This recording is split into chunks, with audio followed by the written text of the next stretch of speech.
भर्गो देवस्य धीमहि धियो यो नः प्रचोदयात्। जन्मादस्य यतोऽन्वयादितरतश्चार्थे स्वभिज्ञस्वराट् तेने ब्रह्महृदाययादिकवये मुह्यन्ति यत् सूर्यः तेजो वारिमृदां यथा विनिमयो यत्र त्रिसर्गो मृषा धाम्ना स्वेन सदा निरस्तकूपं सत्यं परं धीमहि सत्यं परं धीमहि। यं प्रव्रजन्तमनुपेतमपेतकृत्यं द्वैपायनो विरहकातरया जुहाव पुत्रेति तन्मयतया तर्वोऽभिनेदुस्तं सर्वभूतहृदयं मुनिमानतोऽस्मि। ॐ कृष्णाय वासुदेवाय हरे परमात्मने प्रणतक्लेशनाशाय गोविन्दाय नमो नमः। वन्दे राधापदाम्भोजं ब्रह्मादिसुरवन्दितं यत् कीर्तिं कीर्तनेनैव पुनाति भुवनत्रयं पुनाति भुवनत्रयम्। जय राधा माधव जय कुंज बिहारी जय गोपी जनवल्लभ जय गिरिवरधारी। ओ जय राधा माधव जय कुंज बिहारी। सभी भागवत प्रेमियों को राधे राधे। आइए आज पुनः आम्र पल्लवों के साये में बैठकर भागवत रस का पान करें। हम लोग श्रीमद् भागवत महापुराण के 10वें स्कंद के ब्रह्मा मोह की लीला का श्रवण कर रहे हैं। ब्रह्मा जी ने भगवान की लीला को देख लिया कि भगवान ने अपने आप को अनेक रूपों में विभक्त कर दिया, और जब ब्रह्मा जी इस लीला को देख लिए तो उन्हें अफसोस भी हुआ कि हमने भगवान के साथ छल किया, ये अच्छा नहीं किया। तो उन्होंने अपने सवारी से उतर के और भगवान के श्री चरणों में लेट गए और 40 पदों में स्तुति की भगवान की।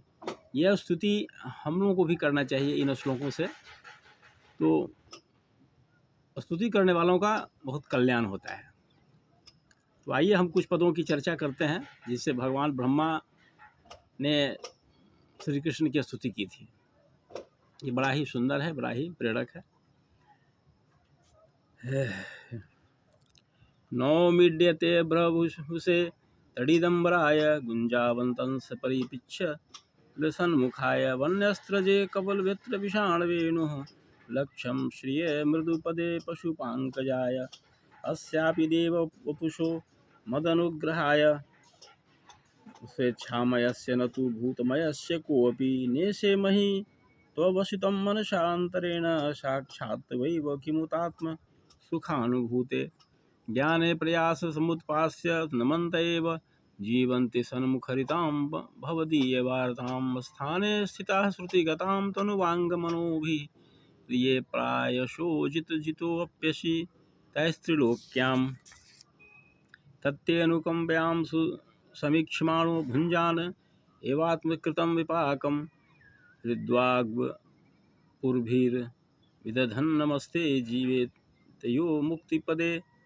सदायभाक् उत क्षेपणं गर्भगतस्य पादयो किं कल्पते मातुरधोक्षजागसे किमस्ति नास्ति व्यपदेशभूषितं तवास्ति कुक्षे यदप्यनन्तम्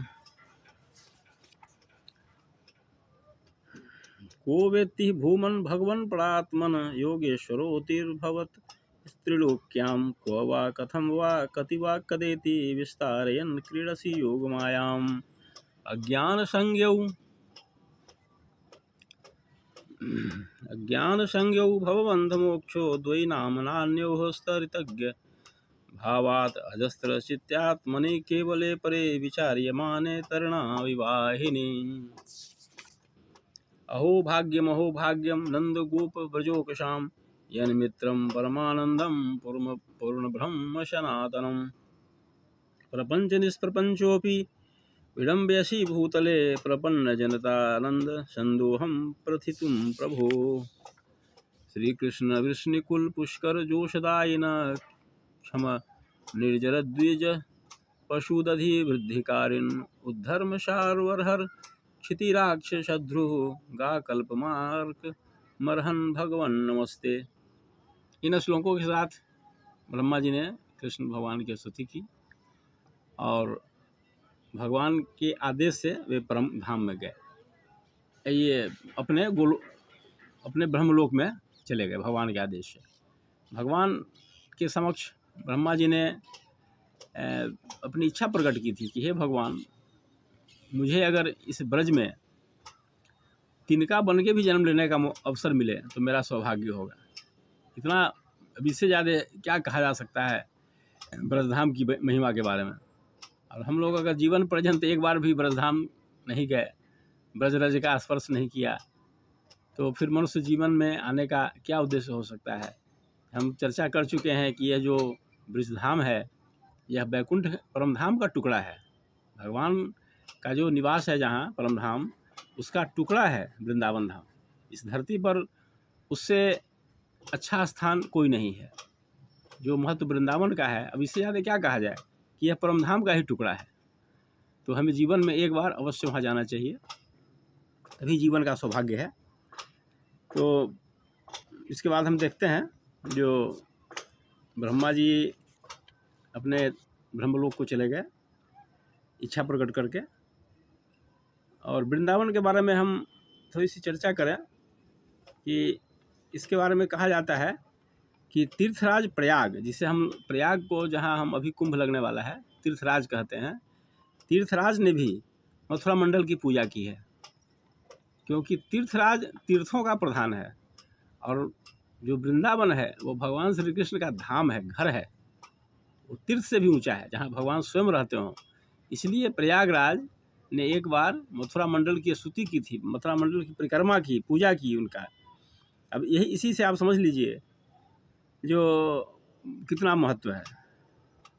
एक बार की बात है कि तीर्थराज ने भगवान से शिकायत की थी कि मथुरा मंडल के जो तीर्थ हैं वो हमें भेंट नहीं देते हैं, क्योंकि राजाओं को, जो छोटे राजा लोग होते हैं, वो चक्रवर्ती को, महाराज को भेंट प्रस्तुत करते हैं।